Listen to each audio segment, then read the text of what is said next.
Okay, welcome. चलिए शुरू करते हैं। आज हम अब देखेंगे इसमें इंडियन स्टैंडर्ड सॉइल क्लासिफिकेशन। लेकिन उसमें जाने से पहले मैं ये एक चीज़ क्लियर कर देता हूँ। लास्ट सेक्शन में हम लोग देखा था ग्रुप इंडेक्स, एचआरबी क्लासिफिकेशन देखा था, हाईवे रिसर्च बोर्ड क्लासिफिकेशन। तो देखिए इसमें जो पैरामीटर्स यूज हो रही थी ए बी सी डी, ये सब जो टर्म यूज हो रही थी, ये क्या है? ए और बी क्या थी? ये किस पर डिपेंड कर रही थी? ये थी 75 माइक्रोन से जो फाइनर होता था वो सॉइल, ये था लिक्विड लिमिट, और ये था आईपी प्लास्टिसिटी इंडेक्स। तो एचआरबी मेथड किन किन चीजों पे डिपेंड करता है? पार्टिकल साइज पर, यहां लिख देता हूं, particle size,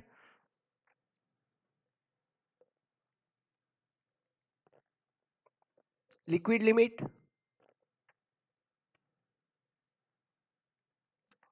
and plasticity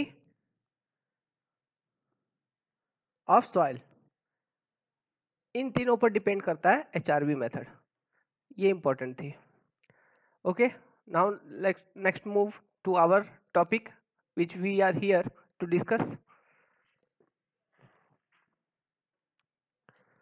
So, Indian standard soil classification system, इसको समझने का कोशिश करिएगा। ये बहुत इंपॉर्टेंट है कि आपको सॉइल क्लासिफाई करना आता है। अगर नहीं आता है तो आप सॉइल इंजीनियर नहीं हो। एग्जाम में 4 से 5 नंबर मिस कर दोगे, फंडामेंटल्स मिस कर जाओगे। तो देखिए इसके अंदर दो तरह से क्लासिफिकेशन किया गया है। एक है course grand classification,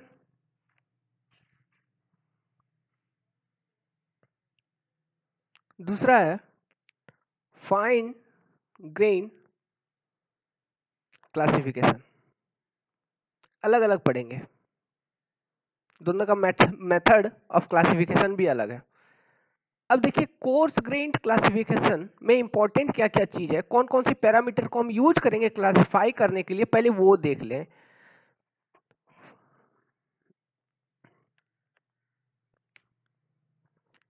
so course grand classification,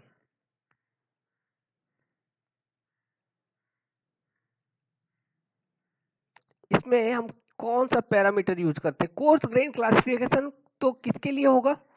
for gravels and sand.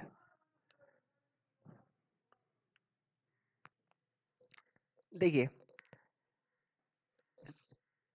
Coarse grain soil को क्लासिफाई करने के लिए जो हम पैरामीटर यूज करेंगे, जो चीज ज्यादा मायना रखता है वो होगा, सबसे पहला कोर्स ग्रेन्ड है तो डायामीटर ऑब्वियसली ज्यादा होगा, तो पार्टिकल साइज क्या है हमको ये पता होना चाहिए क्लासिफाई करने से पहले। Particle size of soil.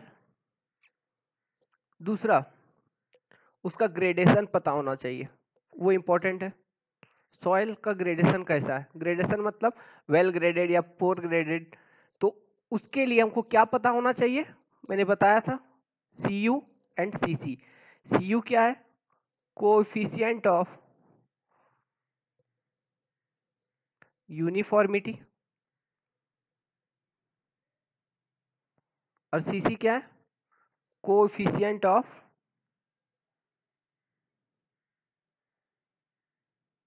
Curvature. और ये दोनों को मिला के क्या बोला जाता है? Shape factor. और ये क्या बताती थी? ये characteristics of particle size distribution curve को सिग्निफाई करती थी, शेप फैक्टर।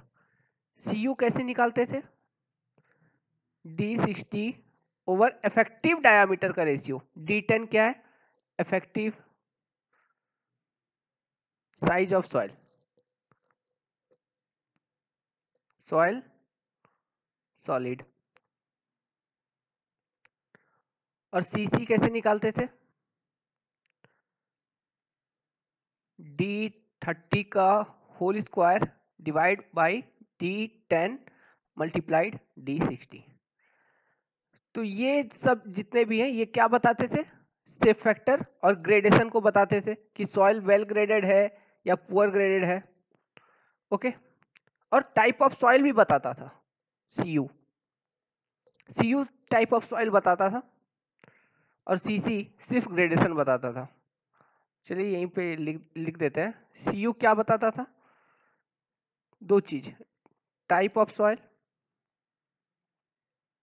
और ग्रेडेशन ऑफ सॉइल, ग्रेड। और सीसी क्या सिग्निफाई करता था?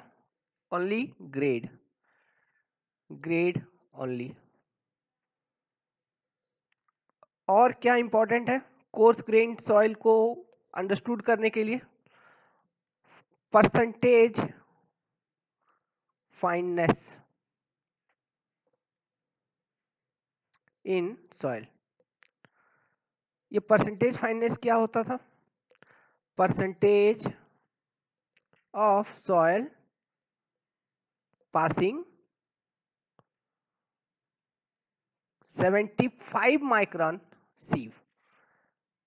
जितना सॉइल मिलता था वो होती थी फाइन सॉइल, परसेंटेज फाइननेस इन ए सॉइल। सो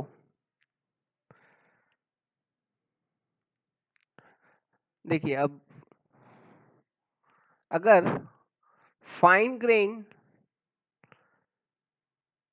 सॉइल के क्लासिफिकेशन में क्या क्या इंपॉर्टेंस रखती है, क्या क्या ज्यादा मायना रखती है fine grain classification? Based on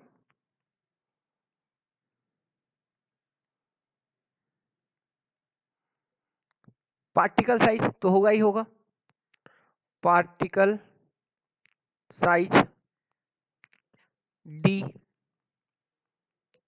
liquid limit,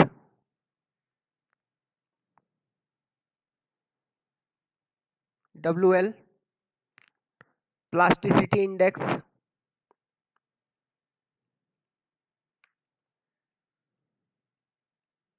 IP। तो प्लास्टिसिटी इंडेक्स अगर है तो क्या हो गया? प्लास्टिक लिमिट भी हो गया।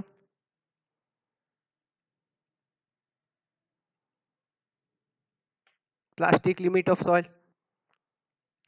ये सब हमको पता होना चाहिए अगर हम क्लासिफाई करेंगे फाइन ग्रेन सॉइल को using ISI, Indian standard soil institute classification system को। ठीक है, तो दोनों को लिख लिया। अब चलते हैं कोर्स ग्रेन क्लासिफिकेशन। अब स्टार्ट करते हैं। First, coarse grain soil classification.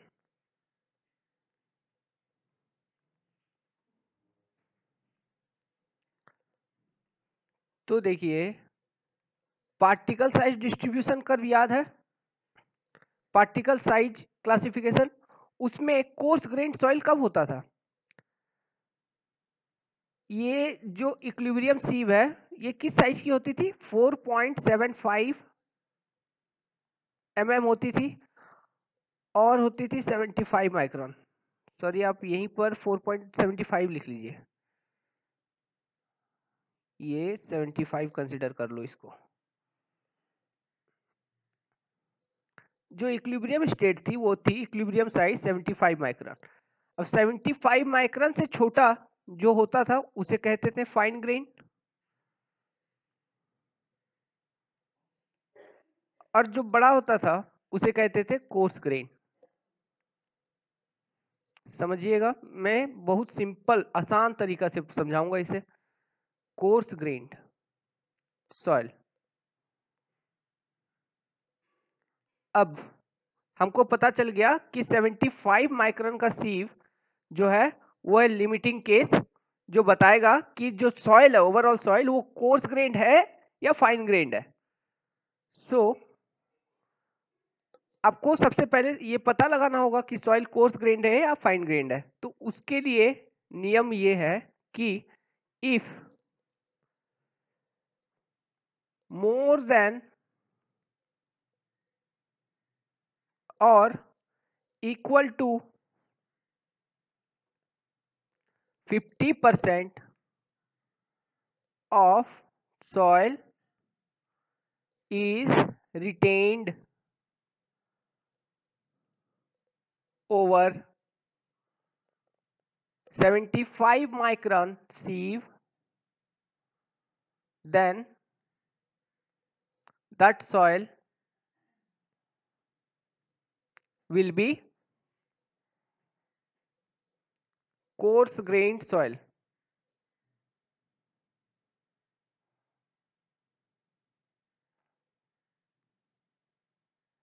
Okay, मतलब ये जो 75 माइक्रोन है सिर्फ, इस पर जो रिटेन्ड मास है ये should be greater than equal to 50%।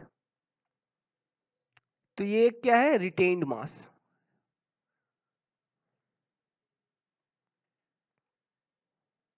अगर ऐसा है तो हम कहेंगे कि वो सॉइल कोर्स ग्रेन्ड है।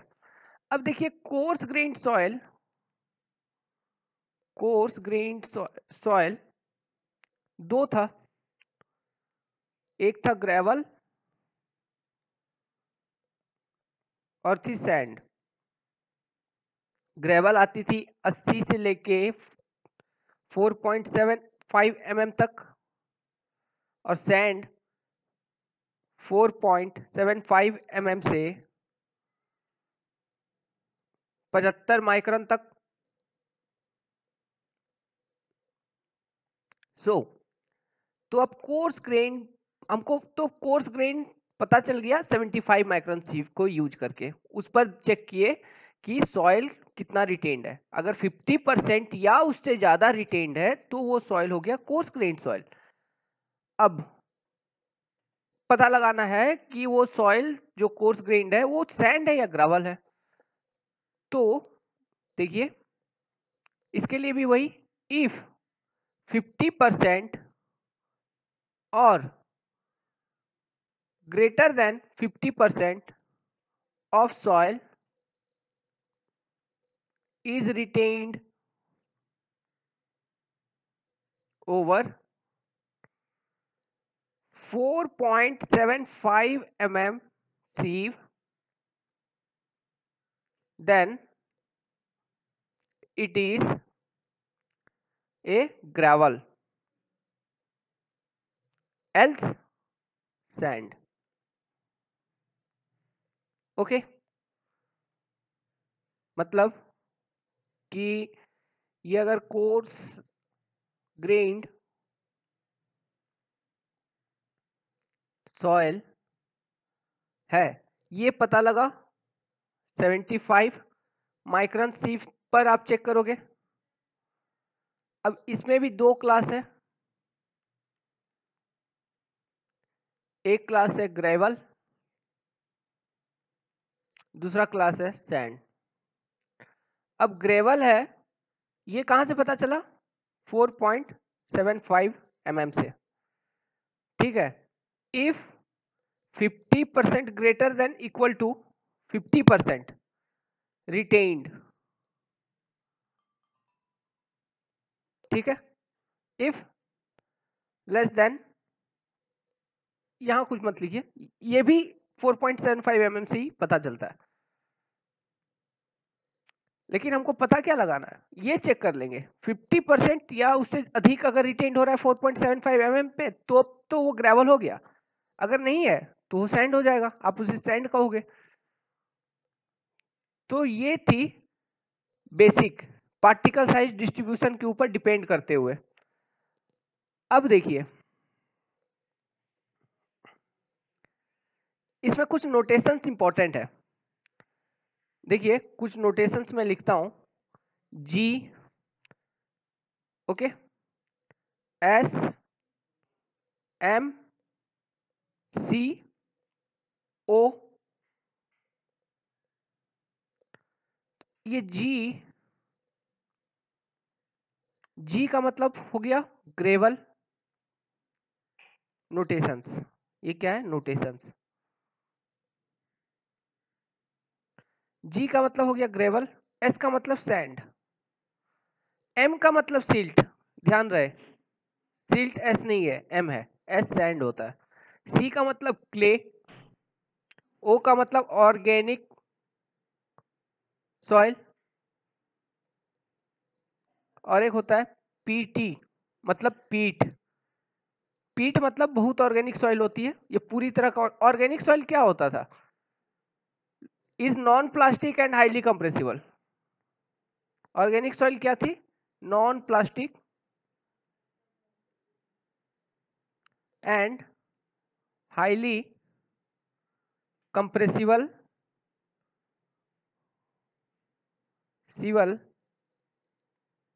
सॉइल। ये थी ऑर्गेनिक सॉइल। अब देखिए और कुछ नोटेशंस हैं जो ग्रेडेशन का है। डब्ल्यू मतलब वेल ग्रेडेड,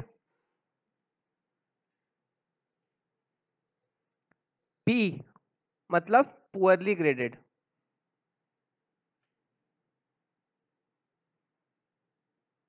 ठीक है। इस इसको यूज कैसे करेंगे, इस नोटेशन को कैसे समझेंगे? देखिए मान लीजिए अगर जीपी है तो आप इसे क्या लिखोगे?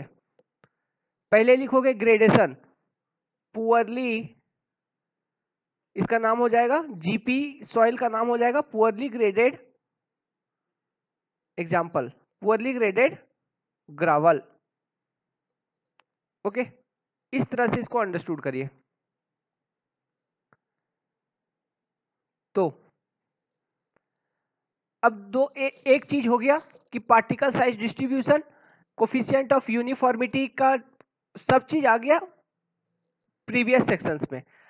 अब मैंने और एक चीज बताया था ना कि कोर्स ग्रेन सॉइल का क्लासिफिकेशन और एक चीज पर डिपेंड करती है। वो क्या थी? Percentage fineness. Okay, coarse grain classification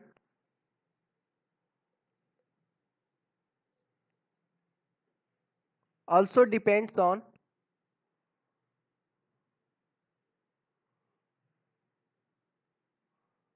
percentage fineness, ठीक है। तो इसके अंडर हम तीन केसेस लेंगे, तीन केस लेंगे, तीन तरह का क्लासिफिकेशन करेंगे कोर्स ग्रेन सॉइल का। अगर percentage fineness,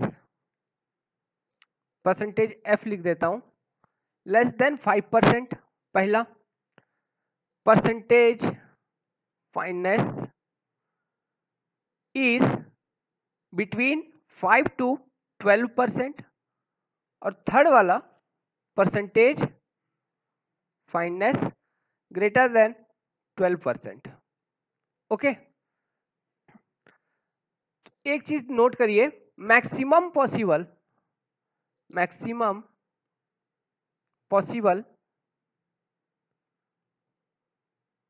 percentage fineness in soil, मतलब ये कौन सा? Coarse grain soil. कितना हो सकता है? कितना हो सकता है? 50% हो सकता है ना, क्योंकि कोर्स ग्रेन सॉइल तो वो सॉइल है जो 50 और ग्रेटर देन 50 रिटेन कर जाए 75 माइक्रोन सी पर, और 75 माइक्रोन से जो पास करे उसे हम परसेंटेज फाइननेस कहते हैं। So maximum possible value of percentage fineness is 50% in A soil, ठीक है। तो ये देखिए, ये जो पहला टाइप ऑफ क्लासिफिकेशन है जिसमें परसेंटेज फाइननेस लेस देन 5% है, लगभग कम है, मतलब percentage F is very less. So इसमें कौन को इस सॉइल को जब क्लासिफाई करना शुरू करोगे तो क्या चीज पता होना चाहिए? जनरल चीज क्या पता होना चाहिए? पार्टिकल साइज,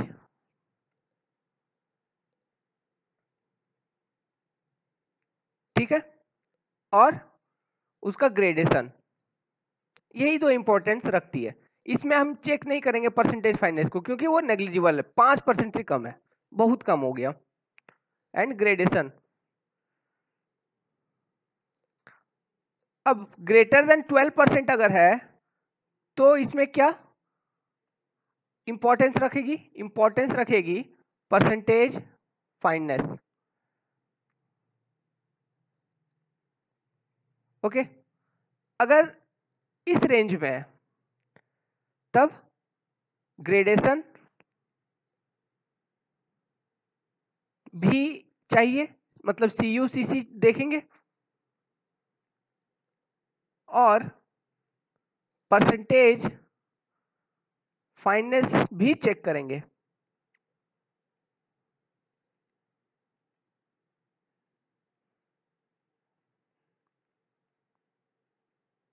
ओके, सो तो चलिए स्टार्ट करते हैं। फर्स्ट क्लासिफिकेशन वो क्या होगी? Classification of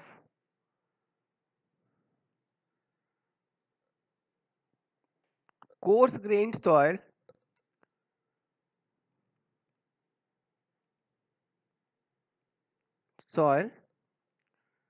with percentage fineness less than 5%। चूंकि परसेंटेज फाइननेस 5% से कम है तो इसी कारण silt and clay content is not important. ये चेक करना इंपॉर्टेंट नहीं होगा।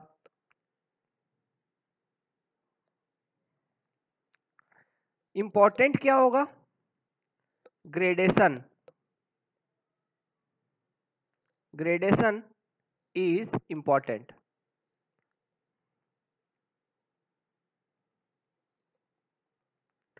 सो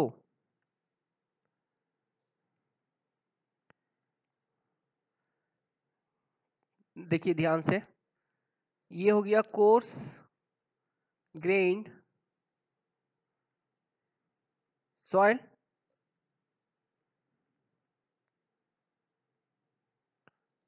ये कैसे पता चला? डॉक्टर कौन है? 75 माइक्रोन सीप से आपको पता चला कि सॉइल कोर्स ग्रेन्ड सॉइल है।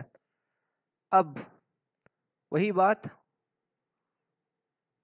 एक होगी ग्रेवल, ये कैसे पता चला? Greater than equal to 50% retained on 4.75 micron 75 mmC,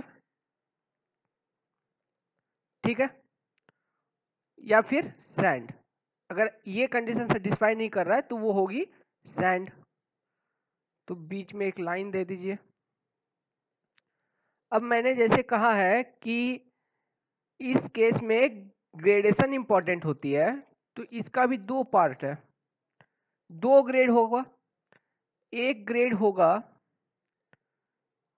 एक होगी GW, एक होगी GP।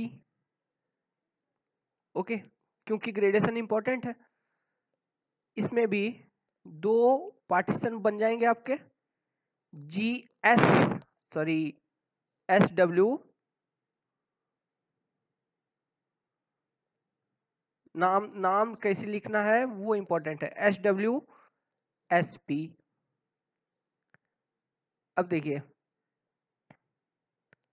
GW अगर है तो मतलब ग्रेवल का कंटेंट ज्यादा है सैंड का कंटेंट से, ठीक है, और वेल ग्रेडेड अगर है, ये ग्रेवल है, अगर वेल ग्रेडेड ग्रेवल है तो CU कितना होता था? Should be greater than 4 and CC should lie between 1 to 3। Okay, अगर ये है पुअरली ग्रेडेड ग्रेवल है तो ग्रेवल तो है तो ग्रेवल ग्रेटर देन सैंड, और पुअरली ग्रेडेड है तो आइदर Cu और Cc is not satisfied.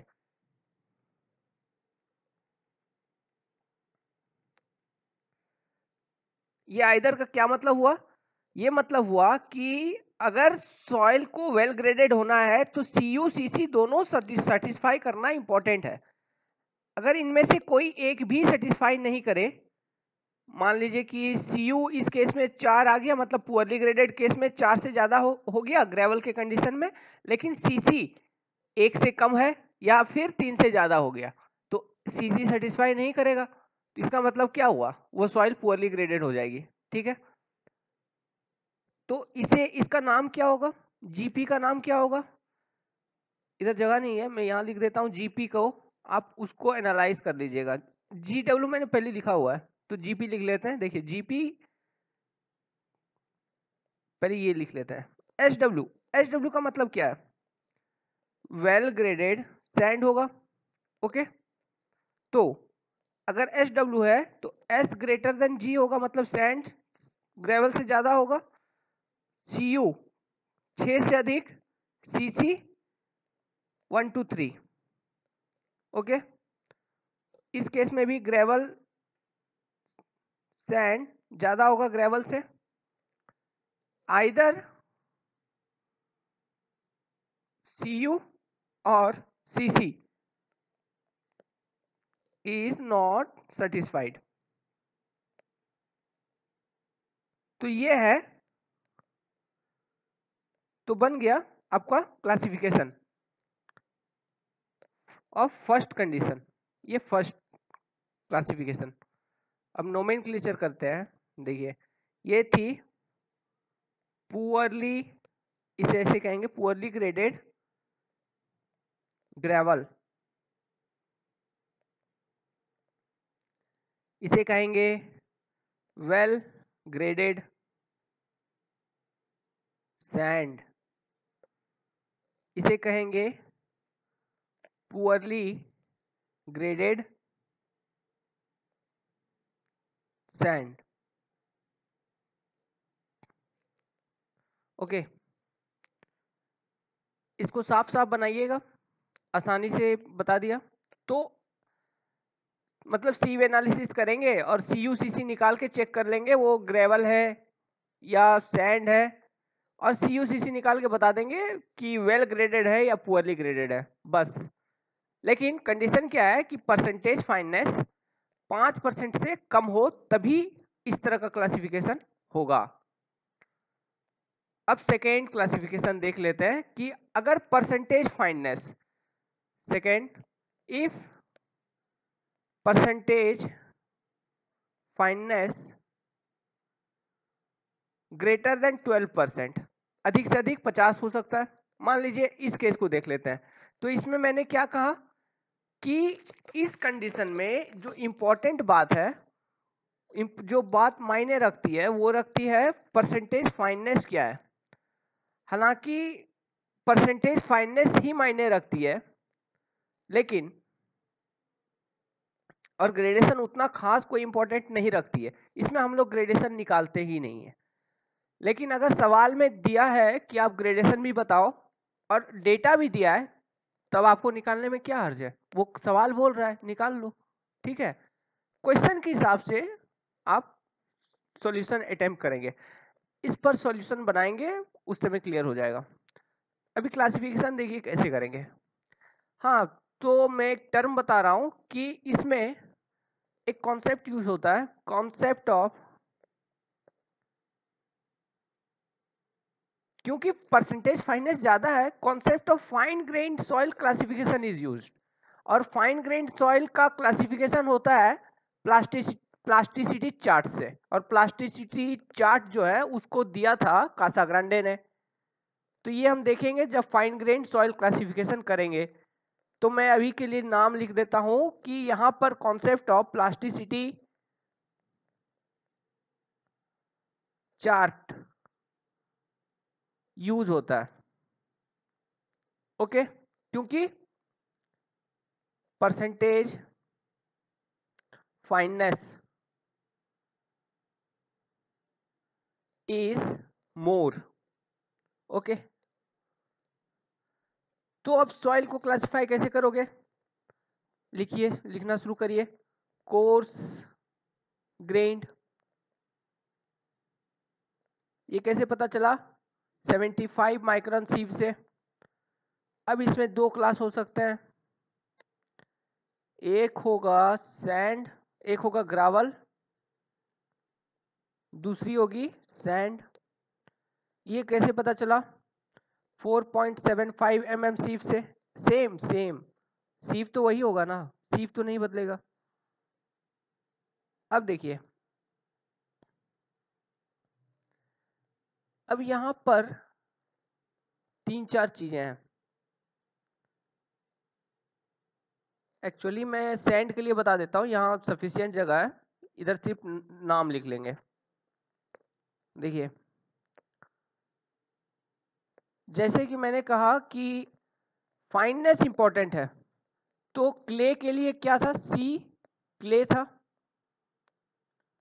M silt था। ओके, तो सैंड हो सकता है, कैसा हो सकता है? एससी हो सकता है, एसएम हो सकता है, और या फिर एससी एसएम दोनों हो सकता है, कुछ ऐसा हो सकता है मतलब। ओके, का क्या मतलब हुआ?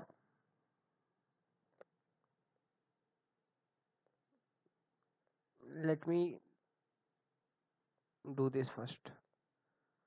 उसी तरह से ग्रेवल हो सकता है, जीसी हो सकता है, जीएम हो सकता है, और जीएम जीसी हो सकता है। ये क्या है अभी देखते हैं।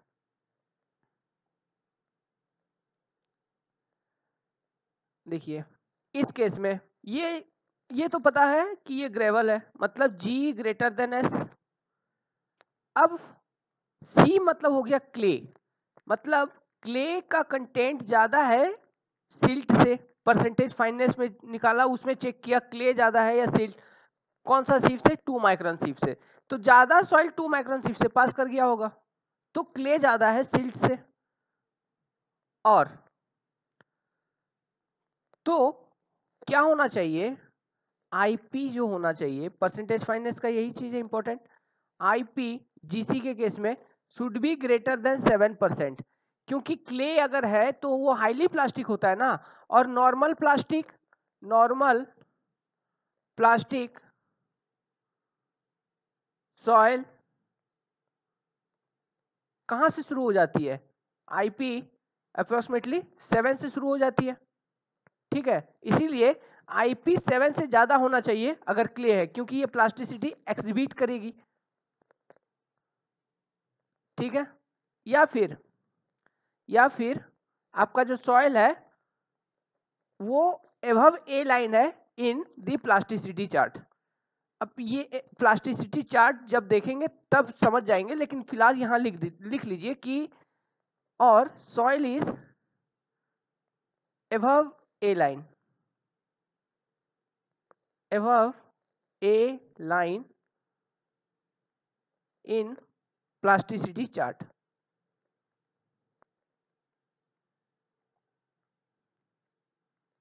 ओके, अब ये जीएम, ये जीसी का नाम तो नहीं बताया मैंने, नाम बता देता हूं। देखिए, इसका नाम कैसा होगा? जीसी का नाम हो जाएगा कैसा? Clayey gravel, clayey gravel. Gravel तो है लेकिन उसमें क्ले ज्यादा है, क्लेई ग्रेवल। ये सिल्टी ग्रेवल, सिल्टी ग्रेवल। और ये जीएमजीसी लिखा है ना, तो silty clayey gravel.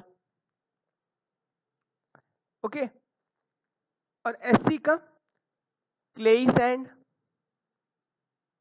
Sandy clay नहीं, क्लेई सैंड। उल्टा नहीं करिएगा, गलत हो जाएगा। Clayey sand. एसएम का सिल्टी सैंड, इसका क्लेई सिल्टी सैंड। क्यों, जैसे आपका ऑर्डर है, अब यहाँ पे मैंने GMGC लिखा, ये जानबूझ के लिखा है, ठीक है, ऐसा नहीं कि गलती से लिखा है, यही बताने के लिए कि आप जिस ऑर्डर से लिखोगे उसी ऑर्डर पे आप नाम बोलना। अगर मैं यहाँ पे SMSC लिखता तो सिल्टी क्लेई सैंड, मैं लिखा है GASCSM लिखा है, तो इसलिए क्लेई सिल्टी सैंड, ठीक है। तो देखिए ये GM है, मतलब obviously G greater than S, लेकिन M will be greater than C in this case now, और IP जो होगा ना वो लेस देन 4% होगा, और below A line in plasticity chart.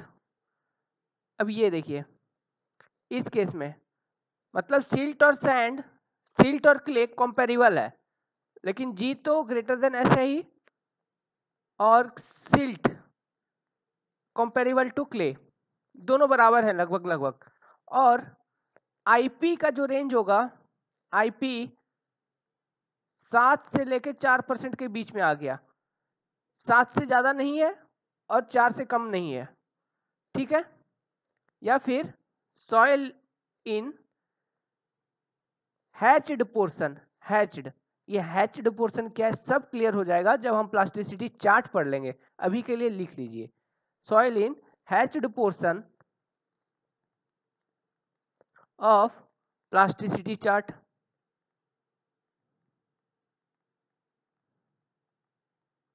Okay,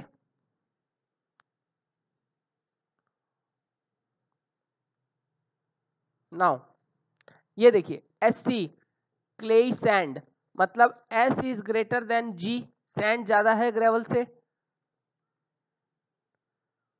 ठीक है, S ग्रेटर देन G। मैंने पहले ही बता दिया ग्रेडेशन इंपॉर्टेंट नहीं है, और SC है तो C ज्यादा होगा M से,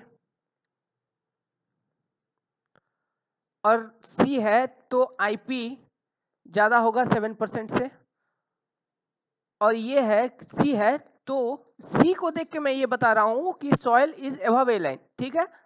ये S को देख के नहीं बता रहे हैं, हम C को देख के बता रहे हैं, क्योंकि प्लास्टिसिटी चार्ट का जो कॉन्सेप्ट है वो किसके लिए यूज होता है, सिल्ट एंड क्ले को क्लासिफाई करने के लिए यूज होता है, ठीक है। इसलिए मैं C को देख के ये बता रहा हूं कि soil is above A line, या फिर M को देख के ये बता रहा हूं कि soil is below A line, ठीक है।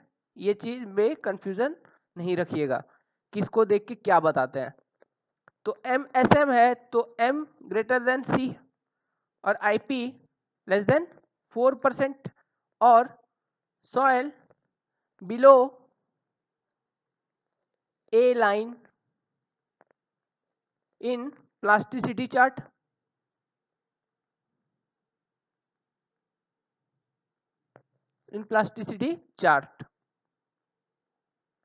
ओके, अब ये है SCSM है, मतलब क्ले सिल्टी सैंड, तो C कंपेरेबल टू M, मतलब clay portion is comparable to sand, same IP कितना 7 to 4 के बीच, and soil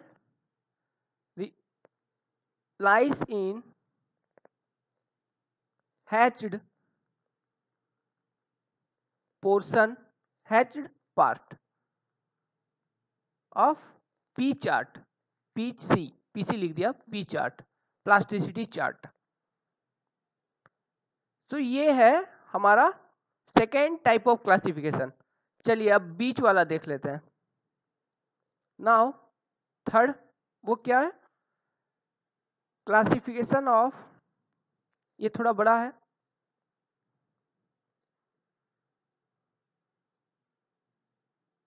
classification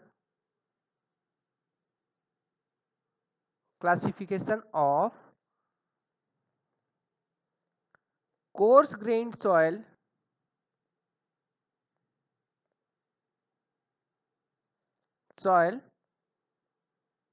if percentage fineness is between कितना 5 to 12%। इस केस में ना सब चीज इंपॉर्टेंट हो जाती है। इंपॉर्टेंट क्या? सिल्ट एंड क्ले, क्योंकि परसेंटेज फाइनेंस लगभग कंपेरेबल है। सिल्ट एंड क्ले मतलब प्लास्टिसिटी चार्ट का कॉन्सेप्ट यूज करेंगे। ग्रेडेशन, ठीक है, ग्रेडेशन। अब देखिए इस पर बेस्ड सॉइल को क्लासिफाई कैसे करोगे? तो सबसे पहले मैं ले लेता हूं, ये देखिए कोर्स ग्रेन्ड सॉइल। यहां लिखिए, मैं एक टेबल बना रहा हूं। मैं पहले ग्रेवल को क्लासिफाई कर लेता हूं, सैंड का एनालॉजी निकाल लेंगे। कोर्स ग्रेन्ड, क्योंकि स्पेस चाहिए, ठीक है। ये कैसे पता चला? 75 माइक्रोन। अब इसमें क्या मिल जाती है? एक मिल जाती है ग्रेवल, और सेकेंड क्या है? सैंड। ओके, तो चलिए मैं यहां पे बना दिया पार्टीशन। तो ग्रेवल कैसे पता चला? 4.75 mm से। अब देखिए मैंने बताया कि इसमें ग्रेडेशन और सिल्ट एंड क्ले दोनों इंपॉर्टेंट है। तो किस किस टाइप का सॉइल होंगे, देखिए इनका नाम किस किस टाइप का होगा ये जानना इंपॉर्टेंट है। सबसे पहले मैं लिखूंगा GW GM, एक मिट्टी ये हो गया, ठीक है। फिर लिखूंगा GP GM, स्ट्रेट फॉरवर्ड है, बड़ा ही सिंपल है। फिर लिखूंगा GW GC, फिर लिखूंगा GP GC। देखिए नाम कैसे इसका लिखेंगे, नाम कैसे लिखेंगे? देखिए ग्रेडेशन मतलब वेल ग्रेडेड, ग्रेवल है, ये ग्रेवल है, तो well graded silty gravel. Okay, क्या बोलेंगे इसे? वेल ग्रेडेड सिल्टी, क्योंकि सिल्ट है ना, एम है, सिल्टी ग्रेवल। उसी तरह से आप सबका नाम बना लीजिए। अब ये पी मतलब इसका एक लिख देता हूं, पुअरली ग्रेडेड सिल्टी ग्रेवल, ठीक है। उसी तरह से ये क्या हो जाएगा? Well graded clay gravel, poorly graded clay gravel. उसी तरह से सैंड में भी हो जाएंगे ना, क्या हो जाएंगे? SW SM, SW SC, SW sorry W तो हो गया दोनों का, अब P आ जाएगा, SP SM, SP SC। Okay, तो अब इसको देख लेते हैं, पहले एनालाइज कर लेते हैं कौन कौन सा फैक्टर कैसे जाता है। ग्रेवल है तो G will be greater then sand. Silty है मतलब M will be greater than C, clay से ज्यादा है, इसका मतलब ये हुआ, ठीक है।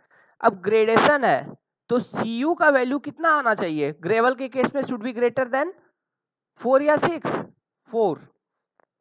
और Cc uniformity coefficient should be between 1 to 3। अब ये पता चल गया। और सिल्ट के लिए, ये सिल्ट है तो IP क्या होना चाहिए? लेस देन 4%, ठीक है। उसके बाद आप क्या निकालोगे? या फिर आपका सॉइल जो हो ये होना चाहिए किसमें, below A line in plasticity chart, in plasticity chart. अभी आ जाएगा प्लास्टिसिटी चार्ट इस टेबल के बाद। अब देखिए इस केस में फिर वही same, G greater than S, M greater than C, ठीक है, Cu और Cc नॉट सेटिस्फाइड क्योंकि वो पुअरली ग्रेडेड है, सेटिस्फाइड, और IP लेस देन 4% और सिल्ट है तो बिलो ए लाइन। अब ये देखिए, ये इसको मैंने क्या बोला था, well graded clay gravel, okay. तो ग्रेवल है तो G greater than S, G greater than S और C ग्रेटर देन M, ठीक है। वेल ग्रेडेड है तो Cu greater than 4, Cc 1 2 3 and IP greater than 7%, clay है ना, और soil lies above A line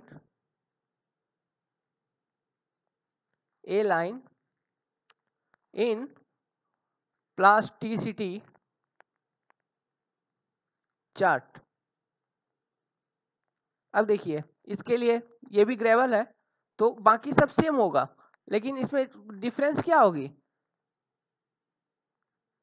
either Cu और Cc इज नॉट सेटिस्फाइड, क्योंकि इसमें ग्रेडेशन का ही सिर्फ अंतर है, इज नॉट सेटिस्फाइड, ठीक है।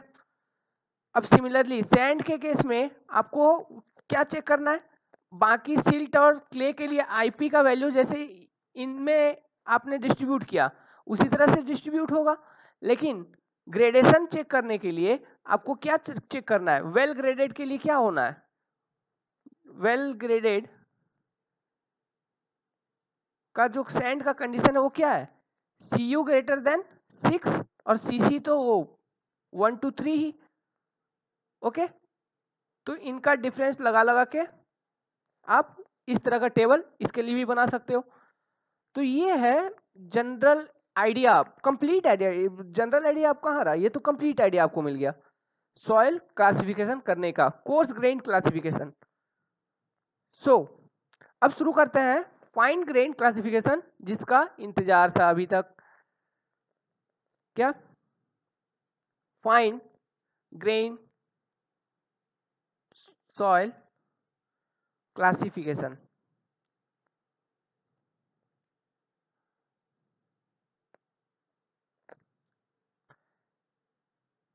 ओके। फाइन ग्रेन सॉइल का जो क्लासिफिकेशन है, इसमें इंपॉर्टेंट कौन कौन सा चीज है, कौन कौन सा पैरामीटर इंपॉर्टेंट है, मैंने ये पहले बताया था लेकिन एक बार यहां भी लिख लेते हैं, अच्छा रहेगा। पार्टिकल साइज चेक करना है, ग्रेडेशन इंपॉर्टेंट नहीं है, बिल्कुल भी नहीं। प्लास्टिसिटी, आईपी अभी तक देख रहे थे,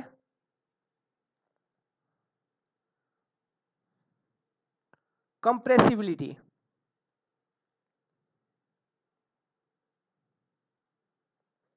ठीक है। और एक पॉइंट, ये note 1 note 2, fine grain soil का जो क्लासिफिकेशन है वो 3 भागों में है। एक क्लासिफाई करूंगा मैं क्ले, दूसरा करूंगा सिल्ट, तीसरा करूंगा ऑर्गेनिक सॉइल।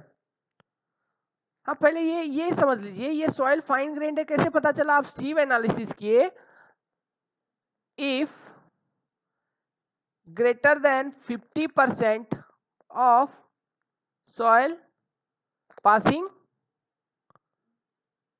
75 माइक्रोन sieve, ठीक है। तो हम कह देते हैं वो सॉइल फाइन ग्रेन सॉइल थी और है। तो ये note number 1, note number 2, soil fine grain soil 3 तरह में क्लासिफाई किया गया है, clay, silt and organic soil. ध्यान रहे, ऑर्गेनिक सॉइल, ऑर्गेनिक सॉइल का नोटेशन क्या था? O, सिल्ट का था M, क्ले का था C। अब इसको, अब देखिए कंप्रेसिबिलिटी के बेसिस पर भी इसको क्लासिफाई किया गया है। क्ले, सिल्ट और ऑर्गेनिक किसके ऊपर है? Depending on plasticity values, depending on plasticity. ठीक है, अब कंप्रेसिबिलिटी के बेसिस पे कैसे किया गया है?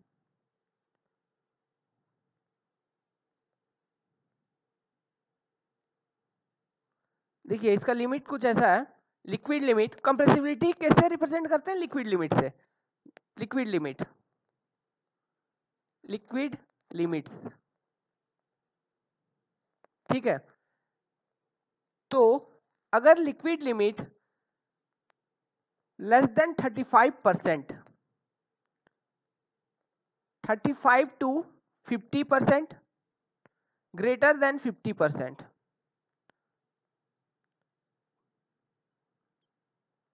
तो ये लो कंप्रेसिबल सॉइल होगी।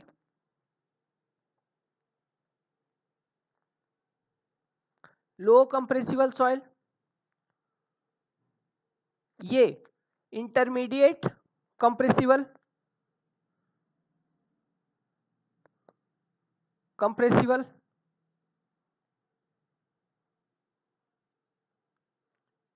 आई, इसे आई कहा गया है, आई से डिनोट करते हैं। ये एल लो कंप्रेसिबल, ये हाईली कंप्रेसिबल सॉइल, क्योंकि लिक्विड लिमिट बहुत अधिक है, 50 से ज्यादा हो गया। टेबल दिया था हाईली कंप्रेसिबल,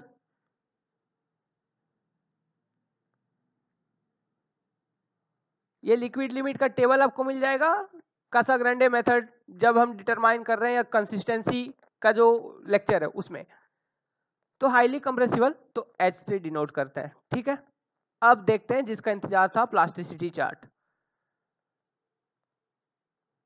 सो ये क्या है कि fine grand soil, soils are classified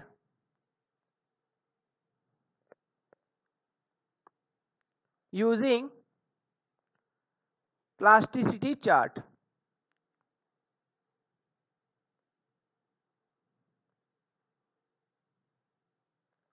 ठीक है, अब और इंटू थ्री टाइप्स, वो कौन कौन सी थी? Silt, clay and organic soil.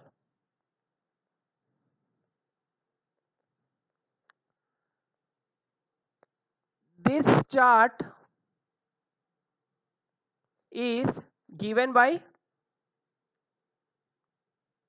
कासाग्रांडे, ये कासाग्रांडे साहब ने बनाया था। This chart is prepared by plotting IP values, plasticity index along y coordinate axis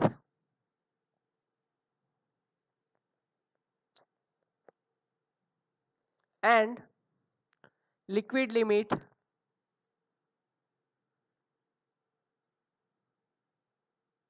along x coordinate axis। ठीक है, चलिए अब ड्रॉ करते हैं चार्ट को। जिसका इंतजार था वो आ गया, ये देखिए, ये लास्ट है, इसके बाद सॉइल क्लासिफिकेशन खत्म। ओके, मैंने क्या कहा था, सिल्ट के केस में एक आईपी होता था, आईपी ये 4% मान लीजिए, और यहां है आईपी 7%। ठीक है, अब यहां पे लिक्विड लिमिट होगा, मान लीजिए 20% है, ये 35% है, ये 50% है। सो एक कर्व बनाया गया है, कासाग्रांडे साहब ने एक कर्व दिया जो कि 20% को कट करते हुए कुछ यूं निकल जाती है, देखिए कुछ इस तरह से। ठीक है,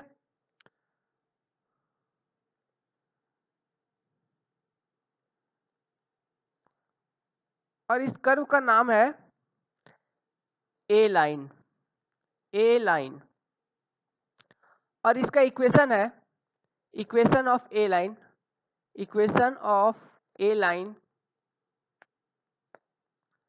0.73 WN-20। तो प्लास्टिसिटी चार्ट का कॉन्सेप्ट हम तभी यूज करेंगे जब लिक्विड लिमिट 20% से अधिक हो, और मैंने बताया है कि ए लाइन के ऊपर क्लेई सॉइल होता है। अब देखिए लिक्विड लिमिट अगर 35 से कम है, यहां पर भी एक लाइन ऐसी ड्रॉ कर लीजिए, और एक लाइन होता है 8% से, जिसको हम अपर लिमिट भी कहते हैं, इसका नाम है U line, upper limit line, U line. इसका इक्वेशन है 0.9 WL-8। ठीक है, ये हो गया आपका यू लाइन। अब यू लाइन के ऊपर कोई सॉइल नहीं रहती है, that is no soil above U line, क्योंकि ये लिमिटिंग कंडीशन है। अब above A line clay, clay below silt. ठीक है, तो देखिए अगर आपका 35 से 20% के बीच में आपका लिमिट है, तो वो क्या होगा, सिल्ट होगा, लेकिन लो प्लास्टिसिटी का होगा। इसमें होगा सिल्ट होगा इंटरमीडिएट प्लास्टिसिटी, ये होगा silt with high plasticity MH। अब low plastic soil, organic soil, अब ऑर्गेनिक होगा, मैंने बताया 3 टाइप ऑफ सॉइल को क्लासिफाई किया जाता है, सिल्ट, क्ले एंड ऑर्गेनिक। तो ऑर्गेनिक सॉइल होगा OI, इस केस में इधर OH। ए लाइन के ऊपर यहां आ जाएगी आपका CI, ये आ जाएगा CH, ये आ जाएगा CL। अब ये जो रीजन आ गया, ये जो रीजन आ गया, ठीक है, जो कट कर रहा है आपका एट करस्पॉन्डिंग टू 7% और करस्पॉन्डिंग टू 4%, जो कट कर रहा है ए लाइन को, आप इसको अगर कलर कर दोगे और इस रीजन में जो सॉइल होती थी वही होती थी हैच पोर्शन, यही है हैच्ड पोर्शन। ठीक है,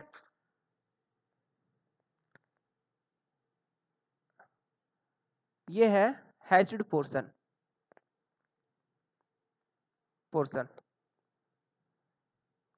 वेल हमने प्लास्टिसिटी चार्ट बना लिया।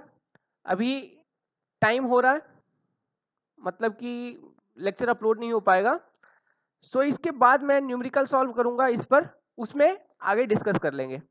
Well for now, thank you.